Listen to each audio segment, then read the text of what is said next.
Hello aspirants, welcome back. இந்த எதை பற்றி பார்க்க போறோம்னா, ஹிஸ்ட்ரி 6ஆம் வகுப்பு முதல் பருவத்தில் இருக்கிற சிந்துவெளி நாகரிகம் பாடத்தில் இருக்கிற மிக மிக முக்கியமான கொஸ்டின் தான் பார்க்க போறோம். சிந்துவெளி நாகரிகம் பாடம் வந்து ரொம்ப ரொம்ப முக்கியமான கொஸ்டின். நீங்க வந்து பழைய கொஸ்டின் எடுத்து பார்த்தீங்கன்னாவே நிறைய கொஸ்டின் வந்து இது ரிப்பீட் கேட்டுட்டே இருப்பாங்க. அந்த அளவுக்கு ரொம்ப ரொம்ப முக்கியமான ஒரு பாடம் இது. இது வந்து போலீஸ்லையும் கன்ஃபார்ம் இது கொஸ்டின் கேட்பாங்க, குரூப் 4லையும் கேட்பாங்க, குரூப் 2லையும் கேட்பாங்க. ரொம்ப ரொம்ப முக்கியமான பாடம். இது இருக்கிற முக்கியமான கொஸ்டின் பார்க்கலாம். அதுக்கு முன்னாடி நம்ம சேனல் சப்ஸ்கிரைப் பண்ணீங்க, கூடவே அந்த பெல் ஐகானை ஆல் கொடுத்துங்க. அப்போ நான் போடுற வீடியோ நோட்டிஃபிகேஷன் வரும். ஸோ வாங்க வீடியோக்குள்ள போகலாம். சிந்துவெளி நாகரிகம். ஃபர்ஸ்ட் கொஸ்டின், ஹரப்பா நாகரிகம் நகர நாகரிகம். ஹரப்பா நாகரிகம் வந்து நகர நாகரிகம். புதையுண்ட நகரம் வந்து ஹரப்பா. புதையுண்ட நகரம்னா ஹரப்பா. ஹரப்பா நகரத்தின் இடிபாடுகளை முதலில் தமது நூலில் விவரித்தவர் வந்து சார்லஸ் மேசன். ஹரப்பா நகரத்தின் இடிபாடுகளை முதலில் தமது நூலில் விவரித்தவர் வந்து சார்லஸ் மேசன். லாகூரில் இருந்து கராச்சிக்கு ரயில் பாதை அமைக்கப்பட்ட ஆண்டு கிபி போவா 1856. லாகூரில் இருந்து கராச்சிக்கு ரயில் பாதை அமைக்கப்பட்ட ஆண்டு கிபி போவா 1856. அந்த ரயில் பாதை அமைக்கும் போது தான் அங்க வந்து செங்கற்கள், சுட்ட செங்கற்கள் இதை பாக்குறாங்க. பட் அவங்க வந்து ஃபர்ஸ்ட் கண்டுக்கல. அந்த செங்கற்களை எடுத்து அந்த ரயில் பாதைக்கு யூஸ் பண்ணிக்கிறாங்க. அதுக்கப்புறம் தான் ஆய்வே பண்றாங்க. தொல்பொருள் ஆய்வாளர்கள் ஹரப்பா மற்றும் மொஹஞ்சதாரோ நகரங்களை அகழ்வாய்வு செய்ய தொடங்கிய ஆண்டு கிபி போவா 1920. தொல்பொருள் ஆய்வாளர்கள் ஹரப்பா மற்றும் மொஹஞ்சதாரோ நகரங்களை அகழ்வாய்வு செய்ய தொடங்கிய ஆண்டு வந்து கிபி போவா 1920.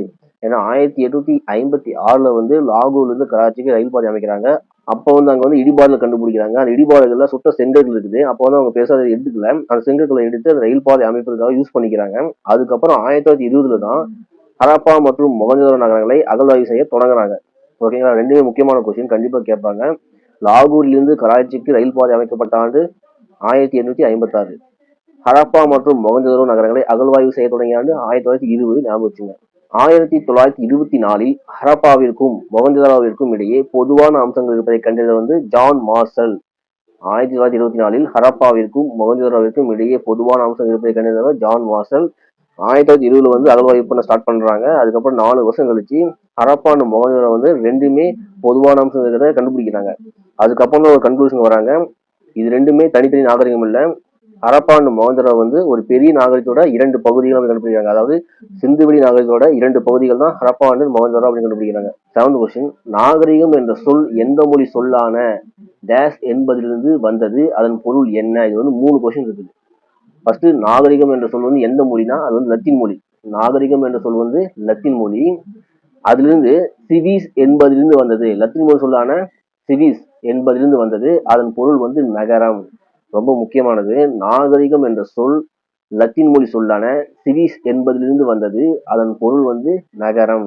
நெக்ஸ்ட் கொஸ்டின், நிலத்தடியை ஆய்வு செய்ய எந்த கருவியை பயன்படுத்துகின்றன? ஆன்சர் வந்து காந்தப்புல வருடி, மேக்னெட்டிக் ஸ்கேனர். அதாவது நிலத்தடி ஆய்வு செய்யறதுக்கு எந்த கருவியை பயன்படுத்துறாங்கன்னா காந்தப்புல வருடி, மேக்னெட்டிக் ஸ்கேனர். இந்திய தொல்லியல் துறை எந்த ஆண்டு யார் உதவியுடன் நிறுவப்பட்டது? ஆன்சர் வந்து 1861 ஆண்டு அலெக்சாண்டர் கன்னிங்ஹாம் என்ற நில அளவையாளர் உதவியுடன் நிறுவப்பட்டது. அதாவது இந்திய தொல்லியல் துறை எந்த ஆண்டு யார் உதவியுடன் நிறுவப்பட்டது? 1861 ஆண்டு அலெக்சாண்டர் கன்னிங்ஹாம் என்ற நில அளவையாளர் உதவியுடன் நிறுவப்பட்டது. நெக்ஸ்ட் கொஸ்டின், இந்திய தொல்லியல் துறை தலைமையகம் எங்கு உள்ளது? புதுதில்லி. இந்திய தொல்லியல் துறை தலைமையகம் எங்கு உள்ளதுன்னா புதுதில்லி. அதாவது இந்திய தொழில்துறை வந்து 1861 ஆண்டு அலெக்சாண்டர் கன்னிங்ஹாம் என்ற நில அளவையாளர் உதவியுடன் நிறுவப்பட்டது. அதோட தலைமையகம் எங்க இருக்குன்னா புதுதில்லி. சிந்துவெளி நாகரிகத்துக்கு முன்னோடி மெஹர்கர். ரொம்ப முக்கியமானது. சிந்துவெளி நாகரிகத்துக்கு முன்னோடி வந்து மெஹர்கர். பெருங்குளம் எங்கு அமைந்திருந்தது? மொஹஞ்சதாரோ. பெருங்குளம் எங்கு அமைந்திருந்தது? மொஹஞ்சதாரோ. பெருங்குளத்தின் வடிவமைப்பு செவ்வகம். பெருங்குளத்தோட வடிவமைப்பு எப்படி இருந்ததுன்னா செவ்வக வடிவில் இருந்தது. தானிய களஞ்சியம் எங்கு அமைந்திருந்தது? ஹரப்பா. தானிய களஞ்சியம் எங்கு அமைந்திருந்தது? ஹரப்பா. நல்லா ஞாபகம் வச்சுங்க. பெருங்குளம்னா மொஹஞ்சதாரோ, தானிய களஞ்சியம்னா ஹரப்பா. ரொம்ப ரொம்ப முக்கியமானது. முதிர்ச்சி அடைந்த ஹரப்பா காலத்தை சேர்ந்த தானிய களஞ்சியம் எங்கு கண்டுபிடிக்கப்பட்டுள்ளது? ஹரியானா மாநிலம் ராகி கர்கியில். முதிர்ச்சி அடைந்த ஹரப்பா காலத்தை சேர்ந்த தானிய களஞ்சியம் எங்கு கண்டுபிடிக்கப்பட்டுள்ளதுன்னா ஹரியானா மாநிலம் ராகி கர்கியில் கண்டுபிடிக்கப்பட்டுள்ளது. சிந்துவெளி மக்கள் எந்த நாட்டுடன் விரிவான கடல் வணிகம் கொண்டிருந்தனர்? மெசபடோமியா. சிந்துவெளி மக்கள் எந்த நாட்டுடன் விரிவான கடல் வணிகம் கொண்டிருந்தனர்? மெசபடோமியா. சுமேரியாவின் அக்காடிய பேரரசுக்குட்பட்ட அரசன் நாரம் சின் சிந்துவெளி பகுதியில் உள்ள எந்த இடத்திலிருந்து அணிகலன் வாங்கியதாக கூறப்பட்டுள்ளதுன்னா மெலுக்கா. சுமேரியாவின் அக்காடிய பேரரசுக்குட்பட்ட அரசன் நாரம் சின் சிந்துவெளி பகுதியில் உள்ள எந்த இடத்திலிருந்து அணிகலன் வாங்கியதாக கூறப்பட்டுள்ளதுன்னா மெலுக்கா. எங்கு கப்பல் கட்டும் மற்றும் செப்பனிடும் தளம் கண்டுபிடிக்கப்பட்டுள்ளது? குஜராத்தில் உள்ள லோத்தல். கப்பல் கட்டும் தளம் மற்றும் செப்பனிடும் தளம் எங்கு கண்டுபிடிக்கப்பட்டுள்ளது? குஜராத்தில் உள்ள லோத்தல். அமர்ந்த நிலையில் உள்ள ஒரு ஆண் சிலை எங்கு கண்டுபிடிக்கப்பட்டுள்ளது? மொகஞ்சதாரோ. ரொம்ப ரொம்ப முக்கியமான விஷயம். அமர்ந்த நிலையில் உள்ள ஒரு ஆண் சிலை எங்கு கண்டுபிடிக்கப்பட்டுள்ளது? மொகஞ்சதாரோ. 1704 மில்லிமீட்டர் வரை அளவீடுகளை கொண்ட தந்தத்தினால் ஆன அளவுகோல் எங்கு கண்டுபிடிக்கப்பட்டுள்ளது? குஜராத் மாநிலத்தில் உள்ள லோத்தல். 1704 மில்லிமீட்டர் வரை அளவீடுகளை கொண்ட தந்தத்தினால் ஆன அளவுகோல் எங்கு கண்டுபிடிக்கப்பட்டுள்ளதுன்னா குஜராத் மாநிலத்தில் உள்ள லோத்தல். மனிதர்களால் முதலில் கண்டுபிடிக்கப்பட்ட மற்றும் பயன்படுத்தப்பட்ட உலோகம் செம்பு. ரொம்ப ரொம்ப முக்கியமான கொஸ்டின் இது. மனிதர்களால் முதலில் கண்டுபிடிக்கப்பட்ட மற்றும் பயன்படுத்தப்பட்ட உலோகம் வந்து செம்பு. வெண்கலத்தால் ஆன சிறிய பெண் சிலை எங்கு கிடைத்துள்ளது? மொகஞ்சதாரோ. வெண்கலத்தால் ஆன சிறிய பெண் சிலை எங்கு கிடைத்துள்ளது? மொகஞ்சதாரோ. அது வந்து பெண் சிலை வந்து வெண்கலம், அதை ஞாபகம் வச்சுங்க. அது மாதிரி கொஸ்டின் கேட்பாங்க. அதாவது ஆண் சிலையும் பெண் சிலை எங்க கிடைச்சிருக்குன்னா மொகஞ்சதாரோ. ரெண்டுமே மொகஞ்சதாரோ தான். ஆண் சிலை வந்து அமர்ந்த நிலையில் உள்ள ஆண் சிலை வந்து மொகஞ்சதாரோ தான் கிடைச்சிருக்கு. வெண்கலத்தால் ஆன சிறிய பெண் சிலையும் மொகஞ்சதாரோ தான் கிடைச்சிருக்கு. Next question. சிந்துவெளி மக்கள் எதை அறிந்திருக்கவில்லை? இரும்பு மற்றும் குதிரை. சிந்துவெளி மக்கள் எதை அறிந்திருக்கவில்லை? இரும்பு மற்றும் குதிரை. ஏன்னா சிந்துவெளி மக்கள் பயன்படுத்தியது வெண்கலம் தான், இரும்பு இல்லை. ரொம்ப ரொம்ப முக்கியமான கொஸ்டின் இது. சிந்துவெளி மக்கள் ஆபரணம் செய்ய எதை பயன்படுத்தினர்? சிவப்பு நிற மணிக்கற்கள். சிந்துவெளி மக்கள் ஆபரணம் செய்ய எதை பயன்படுத்தினர்? சிவப்பு நிற மணிக்கற்கள். முதல் எழுத்து வடிவம் யாரால் உருவாக்கப்பட்டது? சுமேரியர்களால். முதல் எழுத்து வடிவம் யாரால் உருவாக்கப்பட்டதுன்னா சுமேரியர்களால். ஒரு பொருளின் வயதை அறியும் முறை வந்து கதிரியக்க கார்பன் முறை. அதாவது ஒரு பொருள் வந்து எத்தனை வருடங்களுக்கு முற்பட்டதுன்னு கண்டுபிடிக்கிறது வந்து என்ன யூஸ் பண்றோம்னா கதிரியக்க கார்பன் முறை. ஒரு பொருளின் வயதை அறியும் முறை வந்து கதிரியக்க கார்பன் முறை.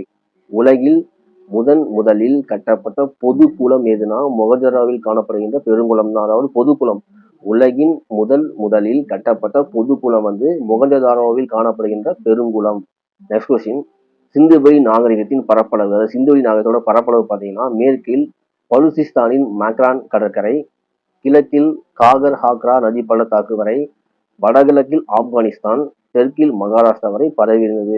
இந்த கொஸ்டின் வந்து ரொம்ப முக்கியமா ஞாபகம் வச்சுங்க. அதாவது சிந்துவெளி நாகரிகத்தின் பரப்பளவு வந்து மேற்கில் பலுசிஸ்தானின் மேக்ரான் கடற்கரை, கிழக்குல காகர் ஹாக்ரா நதி பள்ளத்தாக்கு வரை, வடகிழக்கில் ஆப்கானிஸ்தான், தெற்கில் மகாராஷ்டிரா வரை பரவி இருந்தது. நெக்ஸ்ட். கிசா பிரமிடு யாரால் கட்டப்பட்டது? குஃபு மன்னன். கிசா பிரமிடு யாரால் கட்டப்பட்டதுன்னா குஃபு மன்னன்.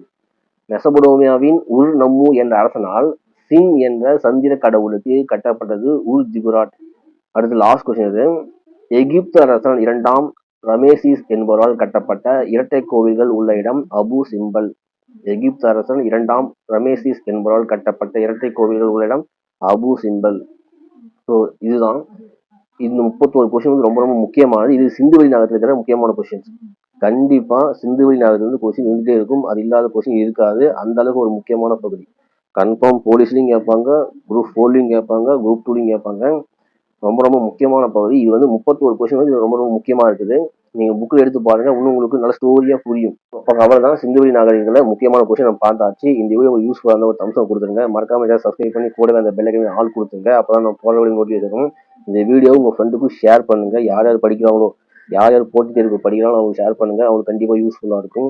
மீண்டும் வேற ஒரு டாபிக் சந்திக்கிறேன். தேங்க்யூ.